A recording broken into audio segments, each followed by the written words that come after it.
As the saying goes, guns don't kill people, people kill people. The same is true for dinosaurs. Dinosaurs don't kill people because there was no historical era where the two coexisted in the millions of years that dinosaurs lived on Earth. Not to mention that dinosaurs is a general term that applies to a broad spectrum of species, including mammals, fish, birds, reptiles, and amphibians. People kill people. But if you take all three of those things, guns, people, dinosaurs, and put them together, nobody is getting out alive because laser munitions mounted on a stegosaurus piloted by a person will destroy everything that happens to be in the crosshairs. Hi, I'm Dan Larson, and this is the history of Dino-Riders.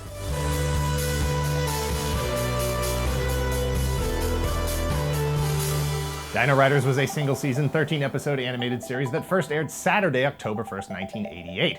However, the pilot episode was initially released direct-to-video a year earlier in 1987. The full series of 13 episodes, including that pilot, was scheduled to air in conjunction with the release of the Tyco toy line during the 1988 holiday season. Dino-Riders is the story of two warring factions, the Valorians and the Rulons, who find themselves transported back in time to Earth during what we will generically call the Dinosaur Age. Both factions equip dinosaurs with lasers and armor to utilize them as mobile weapons. Valorians are noble human-type characters who, once in the past, befriend dinosaurs via telepathic partnerships. Rulons are evil humanoid creatures that enslave the dinosaurs via mind-controlling brain boxes fitted to the dinosaurs' heads, compelling them to serve them in battle. Dino-Riders was produced by Marvel Productions and launched as part of their Marvel Action Universe series. That series featured Spider-Man cartoons as well as all new episodes of Dino-Riders and RoboCop. RoboCop, the family fun summer blockbuster of 1987.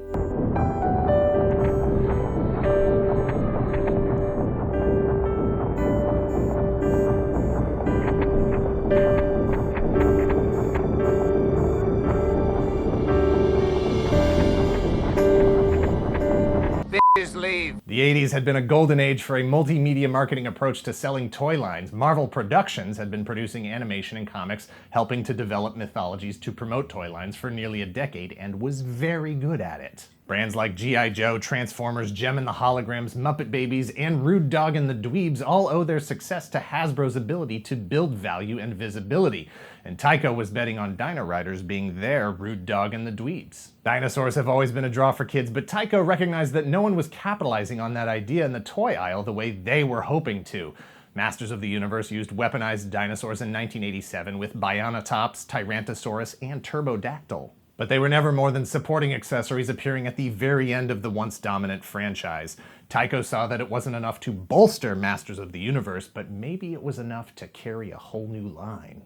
At the same time, Kenner was producing Bone Age toys featuring cavemen that rode modular, puzzle-boned, transforming dinosaur skeletons. I know, it sounds like a really good idea. How could it have failed? But that line wasn't supported by any other marketing beyond its placement in the toy aisle and regular TV commercials. No cartoons, no comics, no game, no lunchboxes, no mythology to get addicted to. Dino-Riders wanted to reach both the dinosaur enthusiasts as well as the science fiction connoisseurs. Star Wars meets Jurassic Park, which didn't exist yet. Future technology with aliens and stuff, except actually in the past with G1 dinosaurs. Dino-Riders was created by Jerry and Carla Conway, both veterans of comics, TV, and movies. Jerry co-created characters like The Punisher and Werewolf by Night for Marvel, Firestorm for DC. He worked on key stories like the death of Gwen Stacy and the first DC and Marvel crossover, Superman vs. The Amazing Spider-Man. In fact, he worked on just about every notable Marvel or DC character at the time and even held the position of editor-in-chief at Marvel for just over a month. He also had plenty of TV experience working on shows like Father Dowling Mysteries, Diagnosis Murder, Jake and the Fat Man, The Kevin Sorbo Hercules, Baywatch Nights, and Silk Stockings. My name is James Williams, and I'll be your resident Silk Stockings expert. Welcome to Talking Stockings. Let me give you a little backstory about Silk Stockings. Now, Silk Stockings used to air on USA. Boring! If you provide any useful information about this show, I will kick you off. Carla Conway wrote episodes for cartoons like My Little Pony, Transformers, G.I. Joe, Jem and Centurions, and comics like Superman, Ms. Marvel, and Firestorm. Both of their contributions were so important to the Marvel Universe that she and Jerry are thanked in the end credits for Avengers Endgame.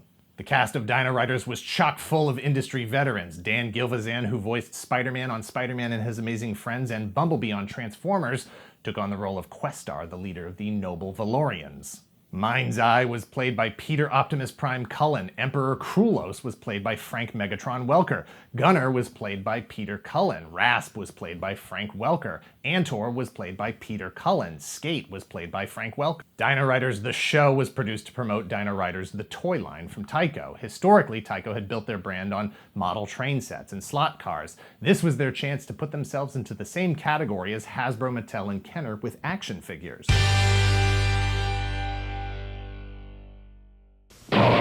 The new Dino-Riders are here. Dino-Riders. 10 new dinosaurs in the Dino-Riders collection. Stegosaurus with motorized walking action and full battle gear. The gigantic new Brontosaurus, the fighting fortress. The new Dino-Riders are all equipped with armor and action figures. Now the most fearsome creatures to walk the earth are the greatest force in the universe. 22 awesome dinosaurs in the Dino-Riders collection. Dino-Riders. Only from Tyco. The first wave of toys in 1988 was ambitious, featuring 12 different dinosaurs with at least one but as many as 3 action figures packed in. The dinosaurs were the star of the line, so Valorian and Rulon figures were scaled down to roughly 3 inches to make the final dinosaur size reasonable to produce, but still large enough to include gimmicks like battery-operated walking, movable jaws, or other mechanically engineered movements. The amount of detailed sculpting and paint applications meant Dino-Riders, just as pure dinosaur toys, even without all the firepower, stood apart from anything that had been produced. Noted paleontologist Robert Bacher, who was instrumental in changing the depiction of dinosaurs as slow, dumb, tail-dragging giant lizards, was actually consulted regarding the production of the toys and how the dinosaurs should look. Following in the footsteps of previous toys like Masters of the Universe, each of the Dino-Riders toys included a mini-comic to help support the mythology, to give kids a jumping-off point for their action figure storytelling even if they hadn't watched the cartoon. Marvel Productions contributed to that effort with Dino-Riders comic books. 3 issues were released beginning in February of 1989. Series 2 toys arrived in 1989, adding 10 more dinosaurs with even more figures. The full marketing push was with Dino-Riders lunchboxes, backpacks, Halloween costumes, color forms, puzzles, sticker books, and, of course, not to be confused with Play-Doh, Tyco brand Super Dough sets. Even with the prime Saturday positioning with Spider-Man and RoboCop as entertainment allies, Dino-Riders failed to capture the scale of audience or dollars in the toy aisle that would be needed to maintain a prominent television presence. Series 3 toy releases in 1990 would be trimmed down to just 3 dinosaurs with extremely limited distribution, making them super rare today. And the line would end with Series 4 also in 1990, also super rare today, as a late attempt to pivot to the Ice Age never made it into television production beyond a single 14th episode of the series that was released direct-to-home video. But Dino-Riders has a claim to fame that no one else shares. The toys were so well designed for the era that the Smithsonian Institute would partner with Tyco to reuse the molds for a line of dinosaur toys to be sold in gift shops bearing the Smithsonian name. Some modifications, like removing the battery-operated functions, were removed to make them more affordable, but their historical street cred was amplified. Take that, Turbodactyl. That same year, Tyco would again reuse the molds in a line of toys developed for the 1993 animated series Cadillacs and Dinosaurs. The toys even featured similar snap-on parts to add further play value to the dinosaurs like they had with Dino-Riders. The first, second, and 14th episodes of Dino-Riders were released on home video, so if you still have a VCR, you can catch those in the format that they were intended to be viewed. The entire first season, episodes 1 through 13, can be purchased on DVD from time to time at various online retailers. But if you don't want to spend any money or go anywhere or do anything, most of it is right here on YouTube, as of the publishing of this video. Tyco was purchased by Mattel in 1997, which means that Dino-Riders officially belongs to them. In 2015, there was a little buzz online about the possibility of a Dino-Riders movie, but that has gone the way of the dinosaurs. There are no officially licensed comics, toys, games, or cartoons currently being produced.